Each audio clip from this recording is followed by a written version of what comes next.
Welcome to another episode of the Bonsai Stuff podcast. Scott Martin from Bonsai Matsu, sunny old Melbourne, Australia. And this episode is going to focus on a few technical things regarding final adjustments, which is where I think most of the learnings can be made as you start to get to the pointy end of your bonsai journey and your learnings.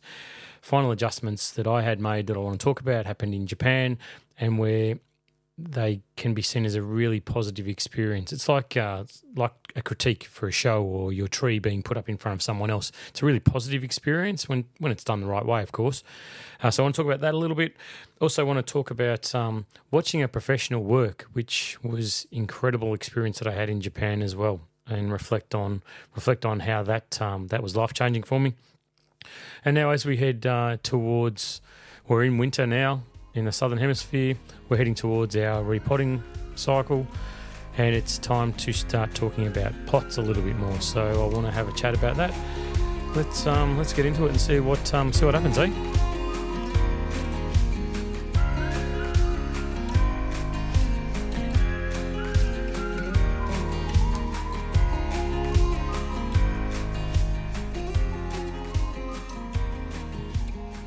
All right, let's start with this final adjustments and what it means and what it is. I'll just explain it briefly, and then I'll get into the scenario where I found it most beneficial, I suppose. Final adjustments are made in a professional sense when you complete the work as you see it on a tree. So this is more specifically what happened with me in Japan, and it happens at every nursery I've been to, or the two nurseries I've been to. I haven't been to 100, I've only been to 2. And you'll work through the bonsai, you'll style it, you'll do the best you can. You're pretty much left independently. You can call on some assistance as you deem fit, but pretty much you're left to your own devices until you say, yep, that's it, put a stop on it, I'm finished, and then the tree gets moved aside. And normally the scenario where it happened would be you'd finish, you'd be able to leave the tree there for a while, and then it may not be looked at that same day. It might be, the next day or later that day when the chief has available time, and you've also been able to sit back and reflect on it once it's done. So you don't just sort of put the last wire on, get the wire cutters out, cut the wire and go, yep, done, and they walk over and go, yeah, okay, just here, just that.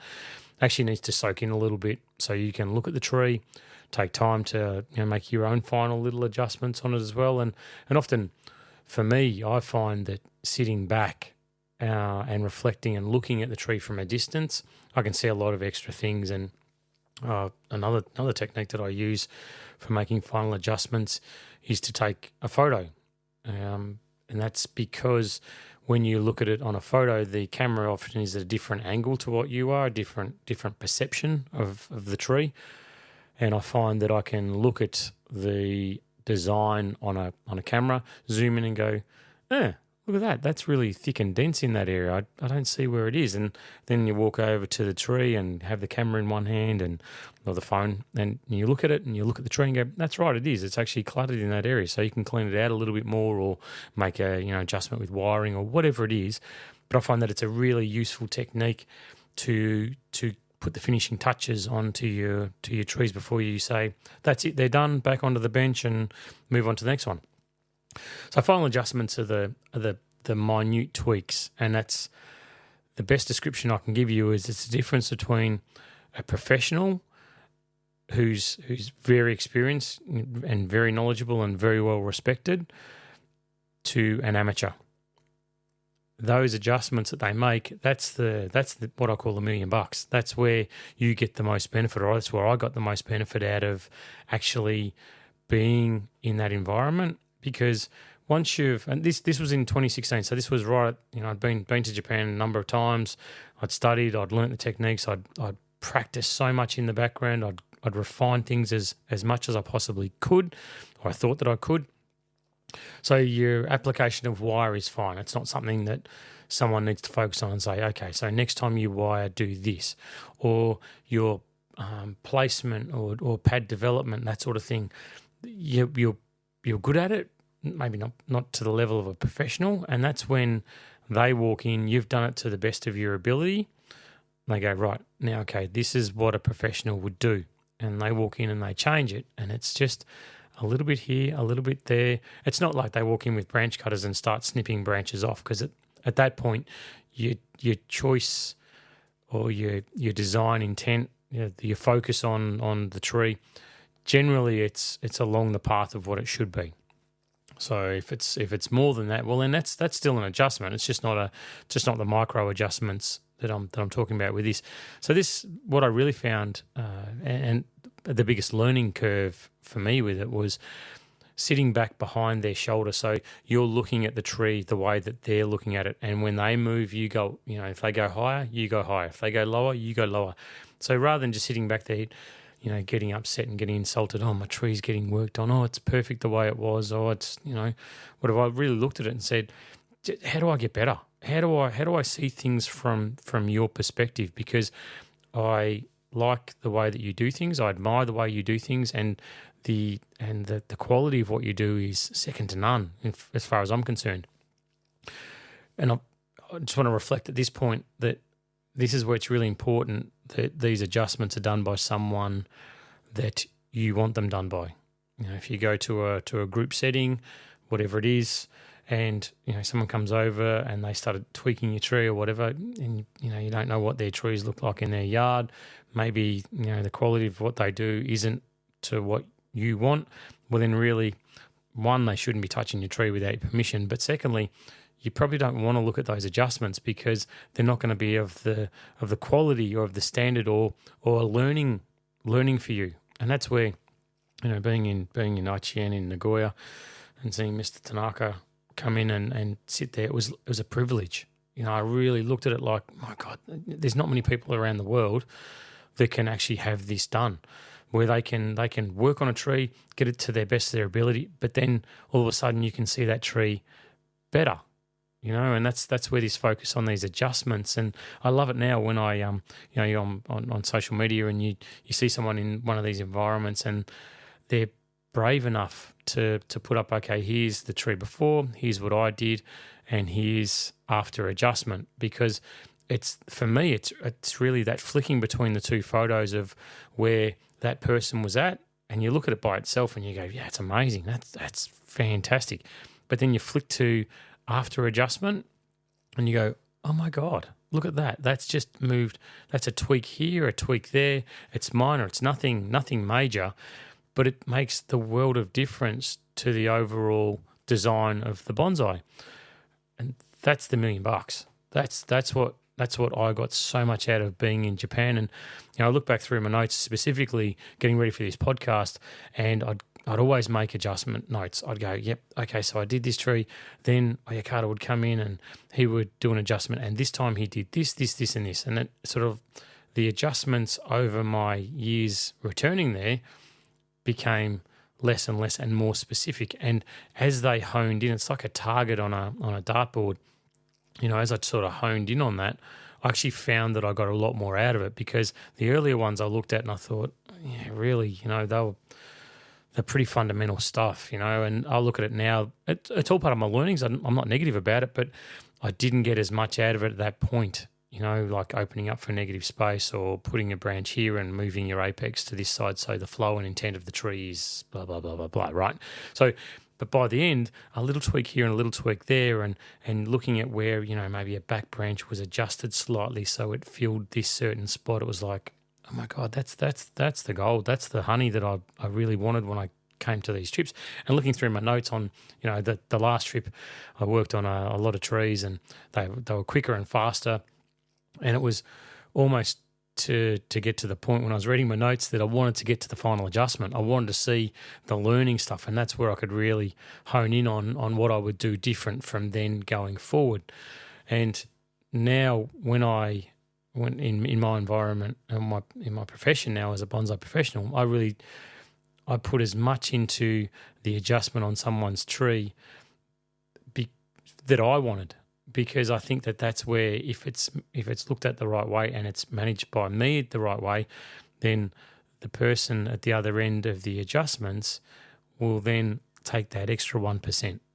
Their tree will be just that little bit better next time. And it's not a frustrating thing for people. It's definitely not frustrating for me when you're looking at trees and I might find that you're sort of doing the same thing, and then next time it's not there. And that was what I found going back through the notes, coming to this section that I was reading about, these micro adjustments on these trees, was that I didn't have to have the same adjustments on the next trip. So I went back, I'd study my notes, I'd look at where the adjustments were made, how the trees improved, and what the focus should have been when I was doing things. And it was like, okay, so now that's part of my kit bag. Don't jam the pads full of foliage just because you want them nice and thick. Good structure, good bonsai, open it up, allow sunlight and air in there. All right, so now next time, when you have the needles on your pads, make sure they're all consistently facing the same way with a nice distance between them all, so they're all going to grow evenly, none up, none down. Cool, I'll do that from now on. And then these adjustments, these micro adjustments, really become the difference between being the best in your own mind.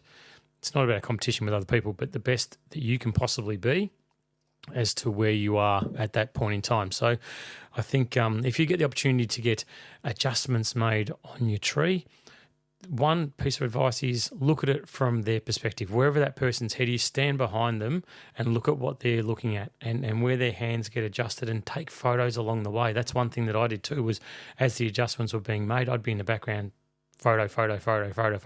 So then afterwards I could look back on it and go, okay, so when he wanted to bend that branch, he did that here, or he did this, or he did that. And it's a massive learning opportunity you've got to really punch through to that next level. And it doesn't matter, like I said, if you're just beginning and you're getting adjustments made, which are talking about real fundamental stuff, take it on board, make it part of your journey. Then, once you've got those fundamentals down track, then it starts becoming more intense and more intense and more intense, to the point that, you really can squeeze blood out of the stone by really getting the fine details to push yourself to a higher level.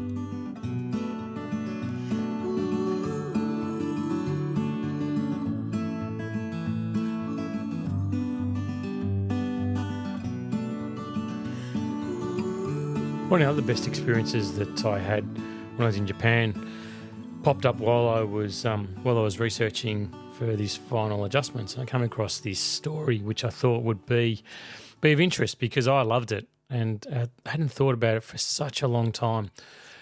And it was about seeing Mr. Tanaka, a professional, actually work on a tree, which is a little bit unusual in the professional sense, because they're normally there overseeing the apprentices. So the apprentices do a lot of the work. The orikata, the professional, they would walk in and they would make the final adjustments and finesse the tree so they could give it sign off to be of their brand, and then it would move back out, and then it would happen again, and there would be little learnings along the way and micro adjustments that were just talked about.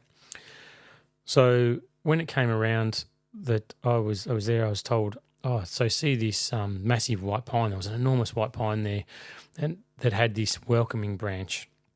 And when I say enormous, this welcoming branch would have been, it was bigger than me. So it's probably 2 meters long, and it was started as thick as my leg, and it was coming out, and it was going up slightly. So you imagine like a scoop.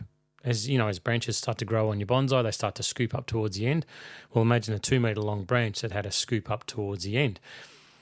And this was a customer's tree that had come in, and it was like a, not semi-cascade because the branch wasn't dipping down, but it had a beautiful trunk on the as you looked at it, the trunk was on the right-hand side, and that went up possibly 70, 80 centimetres, and then there's massive welcoming branch to the left-hand side that was about 2 meters long, and it was just the biggest branch that I've ever seen on a white pine, the biggest branch I've ever seen on a bonsai. But it was the design intent with it, or the focus of this tree, is to have it as a welcoming branch for people to go to this customer's garden. And so it was the entry tree, and it was seriously lovely, beautiful health, really, really well looked after. But the idea was it was in a pot, and I was told that this customer would be coming along to the garden to see the work get done. So there had to be some preparation work done on it. And this thing was going to get planted onto an enormous slab of wood. and this bit of wood was magnificent. I don't know what type of timber it was, but it was seriously magnificent. So it's 2.5 meters long. So it was there's a big section to the right hand side where the tree would be mounted and be mucked in and be potted on there, and then this big welcoming branch out to the left hand side. So there's a lot of work that had to be done, and the timber work wasn't quite as beveled so it was a square cut. So it had to be beveled to look like it was falling away from the trunk from the top layer, which was dead flat. Then out towards the sides had to be beveled down. And I thought, how the hell are you going to bevel that? Like, I can't see it. So I was asking lots of questions, and Mr. Tanaka said, "Okay, let's go." So he grabbed me, and just he and I went around. We drove through the back streets of Nagoya, and we find this hardware-looking store. We go in there. Conversation happening in Japanese, didn't understand. Next thing I know, this mini chainsaw gets pulled out, and I went, "Okay, what are we using a chainsaw for?" Like, I had no idea. Seriously, I had no idea. Anyway, long story short, it works out that this chainsaw, Ayakata used it to actually bevel and create contour on the side of this piece of timber to make it look more natural. And it seriously looked amazing. Like, it took him a long time, like hours and hours and hours of using this chainsaw on an angle to cut it so it was on a slant, but then also to get texture and contouring up and down along this thing to make it look more natural. So it wasn't a straight piece anymore. It sort of had cut-ins and out parts, and it made it look really, really natural. Then it was sanded back. It was used with a bit of flame on there as well. More sanding, more wire brush, a little bit more chainsaw. And let's call it at least 3/4 of a day, and this bit of timber looked like it was going to be ready to go. So there was all mounting work done for getting wire up to hold this tree in place, and it needed to be really thick copper that was actually used to tie this tree in because of this long branch. There was real concern that it would tip over because of the length of it, so it needed to be really well secured to this bit of wood. But not only that, I didn't realise at the time, but this long branch that was sticking out towards the left-hand side of the tree was to be brought down. The customer didn't like this scooping up at the end, and I thought, okay, so I know how leverage works, and if you've got something that's about 2 metres long and you need to bend it down, then how the hell are you going to do that without popping that tree off the base of this wood? And I tell you, bonsai professionals that I've come across are truly inventive, and they make you think outside the square. They make you challenge what you accept and what you know, and make you look at things and say, well, there's always a way. There's always a way that you can get in and do something. It's just a matter of finding it out and perfecting it. And this is where I think the years of experience and having been involved in bonsai for their entire lives and having seen so much and had so much information and wisdom passed down through the generations is an absolute benefit. So I was getting really excited. So the timber had been prepared, the tree had been cleaned and started to work on, and I was involved with a little bit of that with wiring and shaping and cleaning it up. And then when it came to repotting, it was like, okay, Scott, get in there and help the guys. So it took a lot of us to actually do it, to position this thing on there. I had this massive copper on there. It was like 5-6 mil copper that was wrapped up in there and tight as we possibly could on the roots of this tree to hold it in place. And when it came out of the pot, there wasn't much root work done, but it was put on there, prepared, ready to go. It was tested, so every time we wanted to see whether it was tied in tight enough, Ayakata would get on the end of this long branch and start to pull it down with his hand. If the tree moved, more wire, tightening, hold it in place. This thing's got to be held as firm as possibly can be. And ultimately, it worked. Like, this thing was on there so tight that the branch could bounce up and down, and it didn't move at all. So that's when it was time for mucking, getting ready, preparing the soil, get it all on there, sphagnum moss, make it all look pretty, make it all look great. And that's when the next phase of this story started to occur. That's when the customer arrived at the nursery and walked in. And I tell you, from my perspective, being an outsider that was only there short term to get involved and learn bonsai, it was bloody nerve-wracking. Like, it was, from my point of view, I was like, oh my God, I hope this goes well, because this is a big challenge. Customer walked in straight away, lovely fella, Absolutely, really, really lovely gentleman, and was so positive and loved the environment, the experience. He travelled a long way to get there. And he comes in and he sees this bit of timber with the tree planted on it, and us all in there mucking away and putting sphagnum on there and whatever.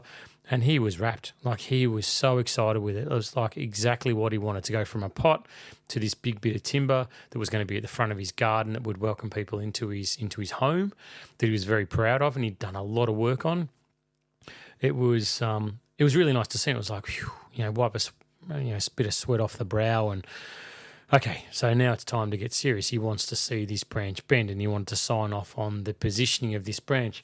And this thing, for such a thick branch, had such lovely branch structure, and it wasn't all massive, thick, coarse branching. It was like one really long, straight branch that had been allowed to grow. But whoever had been involved in growing this thing really had a lot of skill, because all the little sub-branches have been kept really small, fine and delicate, so they weren't overly thick. And this branch itself must have been decades and decades old.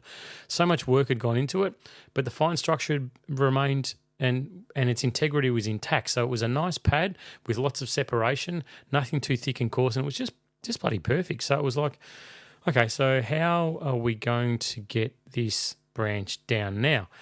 So I'm standing back, and one thing I've learned is, in this sort of environment, you don't, which is very, it's not familiar to people in Western society, where we're in tune with asking questions. We want to know, tell me this, tell me how you going to do this, how you going to do that. In this environment, it was like, you just shut up and watch. Just sit back and listen, and let this poor bloke think, because he's under a lot of stress, and you're going to learn something pretty special here, but just shut up and see how it goes. So what happened was, about 3 or 4 points along this massive branch, there was 2 holes drilled from underneath the timber. So the piece of timber was on 2 of these hydraulic lifters that I use here. That's where I got the idea from, was to use in there. So I had a couple of hydraulic lifters either end of this pot so they could get underneath. They drilled a couple of holes about where the branch was through the timber, and then they fed up stainless steel wire. And the reason why I use stainless steel wire is because it is very strong. It's as strong, and its breaking point is extreme, and it can also be thinner, so therefore it's not as obtrusive as, say, copper wire. You definitely wouldn't use aluminium for this, because it'll just strip and snap in a heartbeat. You'd never get the strength out of it. So it's really common, I found, in HEN to use stainless steel wire when you wanted something really significant done to hold something, whether it's, doing major trunk bending or something like that, and you want a guy wire on there, you use a really strong, a really thin piece of stainless wire, and that's what you would use to do the bend. So anyway, these holes were drilled, 3 different pairs of them. They fed up this really light stainless wire through the branch, and then they would start. There would be some people holding the trunk of the tree, just getting a feel on it, making sure it's not the upright part of the tree on the right-hand side, just to make sure it wasn't moving.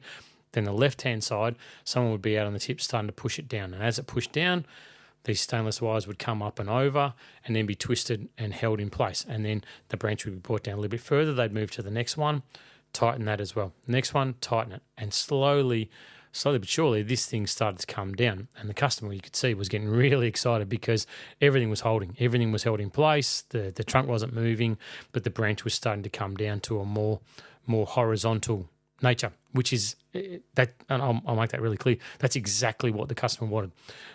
For me, I don't like horizontal. I don't like vertical. But for this welcoming with this bit of timber, the customer wanted the timber in the branch to be parallel. So there was exact symmetry with this thing from one side to the other. So it was just a delicate, slow process of bending, winding the wire, tightening it, letting the tension come back on it, and just working slowly. Oh, the other thing that I forgot to mention was, at one part of the branch, the wire, they wanted the wire to be invisible, the stainless wire. And what they did is not only drill through the bottom of the timber, but they drilled through the middle section of the thickest part of this branch. So you can imagine this thing's, as thick as your leg at one point, and comes all the way out. And so it gets thinner, obviously, towards the end. But the middle wires, because they knew that this wire was going to be on this branch forever, there's no way you could remove it, because it would just start to grow up again. They drilled holes through the trunk of the the branch. I threw the 2 holes through the middle of the branch as well, pushed the stainless wire up through the middle of that, then started tightening it. So the wire was almost invisible by this tiny little slit that you'd see underneath the branch. Anyway, so over a long period of time, and I'm talking long, it was hours, 3-4 hours, I suppose, of just pushing down, winding a couple of times, letting everything stretch, going to the next one, push it down, wind a little bit, let everything stretch, go to the next one, do it. And seeing Oyakata get on this tree and start professionally making these adjustments and tightening and tensioning this branch was just amazing. But then when that was done, so the branch was dead horizontal, the timber looked great, and then the timber was also oiled as well, with like a linseed oil to help it weather, like, because it was a softer wood, I presume. It didn't look like hardwood the way the chainsaw was going through it, so it was protected with this linseed. And I'm told that this timber could sit outside for decades and it wouldn't rot. It was a special type of timber. Wish I knew the name of it. I should have asked. I should have written it down, but I didn't. I was too excited taking photos of this process, thinking, when in my lifetime am I ever going to see a 2 metre long white pine branch that's this thick put onto a massive slab of timber that had been crafted with a chainsaw and brought down to the horizontal? And I thought, it's never going to happen. So just be in the moment, just absorb it. And then I got to see, I had to get on this tree and start designing the main part of the trunk and how the apex was structured, and it was great. Like, he was making all the adjustments to this thing. We'd put wire on it, we cleaned it up, but he was doing all the adjustments to this thing. And by the end of it, I stood back and went, that's incredible. And I look back that night, I remember going to bed with this smile on my dial that I couldn't get rid of, thinking, this is just so unique. And I remember flicking from the first photo where it was still in the pot and this big scooping branch up to the final photo, and just scratching my head going, if someone had told me that was what was going to happen and that I could see it and I'd be part of it and I'd get to experience that, that one thing alone was worth every second in Japan that I'd ever been involved with, just to be part of it. And also seeing how a professional acts in front of a customer is very different.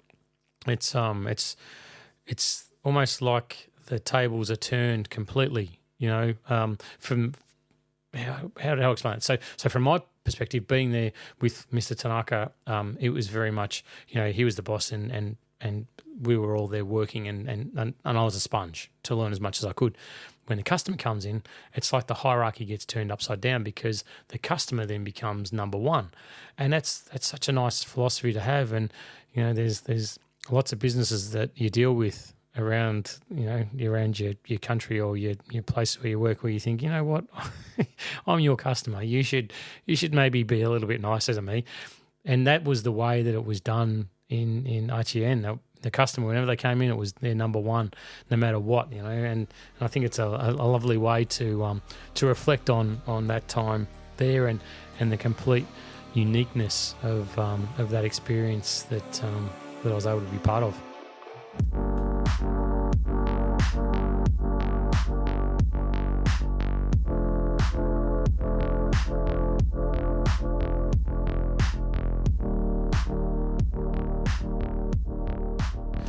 Okay, so now on to the what do I do now part. All right, so we're in southern hemisphere of Australia. Winter is here. It started as I'm recording this podcast. My toes are frozen. It's a chilly one, and there's a big storm I've just heard coming through this afternoon with hail and strong winds and warnings of flash flooding and all that stuff. So it's that time of the year, really, in our part of the world, where repotting becomes one of those things that's going to get talked about a lot. And one of the things that I like to talk about or focus on right now is pot selection. And in fact, I had a workshop last night where that was one of the points of conversation, as one of the fellas there has got a beautiful little blue Atlantic cedar, wants to reduce pot size, so we talked about that and shape of pot and all the stuff that goes with it. And I thought I'd weigh in with my 2 cents worth on what I focus on for my bonsai. And I do get comments every now and then, the pot's a bit too small for the tree and I'd like to see it in a bigger pot, and that's cool. Yeah, sure. That's personal choice, personal preference.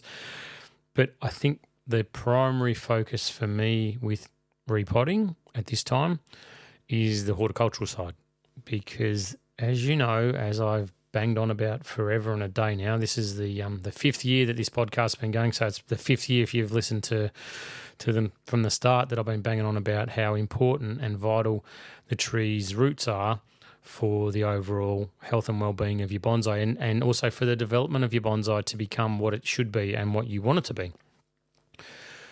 So if you're going to repot something, you need to have horticultural requirements in the back of your head, and that has a major part to play when you're talking about the size of the pot that you're going to move to.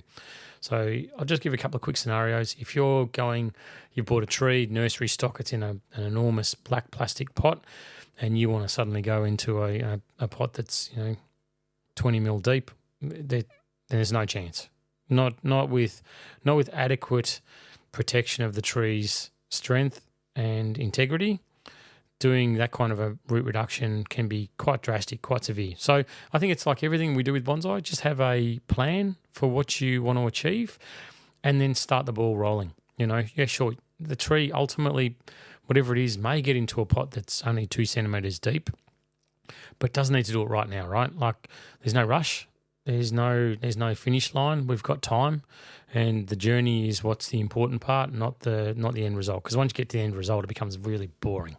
So, with your trees, you need to consider the stage of development they're in and what you're trying to achieve. Whether you want to get some massive growth out of them and put them in the ground, or you want to put them into grow pots and let things extend out, or whether you want to really refine the growth that you've got and you've done the hard work and branch development and trunk development, and now it's time for ramification, then the pot that you choose should reflect on that as well. So I'm not really going to talk about the colours and designs and all that sort of stuff.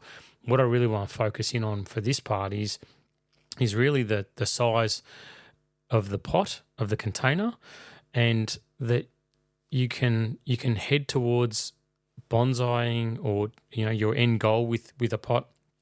Now you can take that next step with the size container that you're using, and please take my opinion on this one as I'm touching my hand on my chest, on my heart. So when I do that, it means that this is my opinion. Please don't be insulted by it, but I don't take heed on the fact that you have to have a perfect bonsai before you put it into a bonsai pot. I think that's crap. I think that, as I've talked about, if you see your tree as a bonsai, then you'll treat it differently. If you see it as a growing shrub in a pot, then you'll treat it accordingly. Getting it into a bonsai pot sooner rather than later will mean that you can get greater control over your watering, your fertilizing, and your root growth, because the medium that you'll use in that pot may be very different to what you think is going to be okay by putting into a large plastic tub. Right, so you get a tree and you go, it's not a bonsai yet. I'm not focusing on it, so I'm not going to use my pumice-based mix because that costs more money. What I'm going to do is I'm just going to buy a bag of potting soil. I'm going to chuck this thing in a big pot, and it'll be great. It'll be all right. But the root system and the root growth that you're going to get are going to dictate what happens at the top area of your bonsai. So if you throw it into a heavy organic mix and you go, yep, it's a big pot, I'll get lots of roots growing in there, that'll be fine. But it condenses, it gets thick, it gets boggy, then really the roots you're going to grow are going to be crap, going to be terrible. They're not going to be fine feeder roots that we want. And ultimately what will happen is you'll end up with really thick, coarse roots. So when you do take it out of that big plastic tub and you go and try and transition to a bonsai pot, you're not going to have many fine feeder roots on there. You're going to have these big things. They're going to need to be cut off and removed, which is going to set your tree back a long way. My strongest advice I can give you is no matter what container you put it into, no matter what stage or what area you're at, use the best possible soil mix you can afford. All right. Some of it is over the top. Some of it's very expensive. I get that. But the better and the best mix that you can use for your trees, even though they're in development, the better the roots are going to grow, the quicker your tree is going to develop, and the easier it's going to be going from that bigger pot to a smaller pot. I hear it all the time where the focus is purely on foliage growth, and I'm still in development, but you've got to focus on the roots. They're going to be the engine or the driving force for your foliage growth as well at the same time. you don't want to tread water for 2 or 3 years with this thing in a grow bucket, then rip it out and suddenly go, God, those roots are terrible. Right, so now I'll put it in a bonsai pot and I'll start again. It's like if you've had 3 years of really fine, delicate root growth in really good soil mix, the best soil mix that you can possibly afford for that growing stage, then I guarantee you your bonsai is going to kick along a hell of a lot faster than what it would have if you just left it in crap. So pot size is going to have an influence on the root capacity that you grow, right? The volume of roots that you can grow. So therefore, if your focus is on these fine feeder roots and you can grow lots and lots of fine feeder roots, then you can grow lots and lots and lots of foliage, right? So what happens below happens above. If you want to get coarse, long thickening of your trunk or of your branches, and your focus is on the trunk, then bigger pots are better because you'll get more root growth, which means that you'll get more foliage growth. With that extension of the growth too, you are going to get a thickening of the branching, which is going to mean larger, coarser cuts that you're going to have to manage later on. But that's not your focus right now, right? So if you've got the trunk done and now you want to start developing the branch structure, then the pot size horticulturally can be a little bit smaller because you're only focusing on the branches, you're not focusing on the trunk. And the growth that you want won't need to be quite as coarse as what it would have been if you're developing the trunk. So then your pot size can come down. When you start getting to that ramification and getting to a bonsai pot territory, then the pot size can become smaller again. And a general rule of thumb for me is I make my pot smaller than my overall width of my foliage at the base, all right, or at the widest point. So if my foliage is, let's say, 40 centimetres wide, then pot size for me is somewhere in the 30 to 40 centimetre range. So that way my ultimate bonsai, my design that I'm building, will look grander or more significant than the pot itself. Pot's got to be nice. Pot's got to be lovely, and you can grow into those. You don't have to start out with high-end Japanese pots on the first time a tree goes into a pot. You can build towards that, but the pot size itself, in my opinion, should be something which is under the width of the widest point of your bonsai. Otherwise, if you imagine your width is 40 centimetres and you put it into a pot that's 50 centimetres wide, the tree can get a little bit lost in there. And that's just it's a general guide that I use. It's a rule of thumb. It's not set in concrete, and there's going to be times where the pot's smaller or the pot's larger, but just as a general rule of thumb, I like that, and it gives me the impression of a grand bonsai in a pot, and it takes away the thought that maybe, hey, that's a really small tree in a massive pot. It's sort of like you lose perspective between the height of the bonsai because the pot always stays at the same ratio. And when you look at photos of them from a distance, ultimately they should have the same feel as to what they're doing. So now's the time. We're in the June period, so it's just prior to repotting. Now's the time to make sure that you've got your pot collection set and ready to go. Talked previously till I'm blue in the face about having your other stuff ready, all the components that you need for repotting to be ready to go.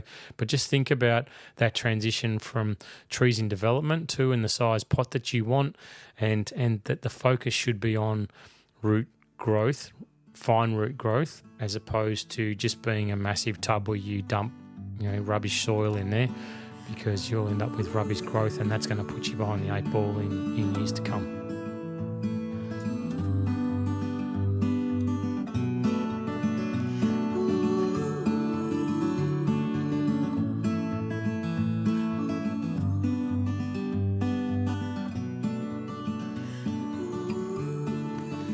So yeah, we're done. Thanks for sticking around. I hope you enjoyed the podcast and the reflections. And if you get the chance, I'll push it one more time. If you get the chance to watch someone that you value their opinion on and you love their bonsai, get them to do some fine adjustments on your bonsai.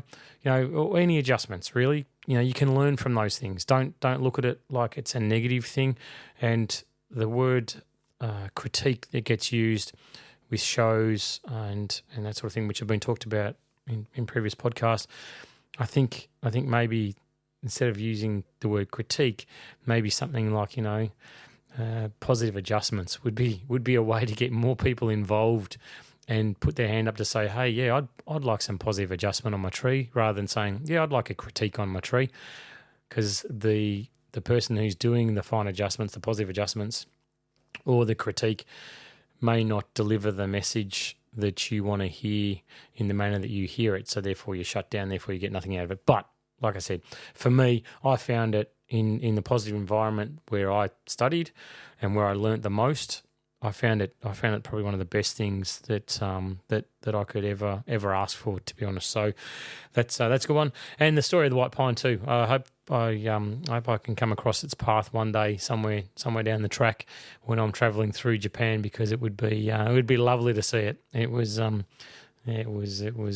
unique to say the least things. And get ready for repotting. So get into it and make sure that you are ready to go, and you've processed all the thought before that tree gets in front of you, and you rip it out of the pot and then go, righto, what am I going to do with this thing now?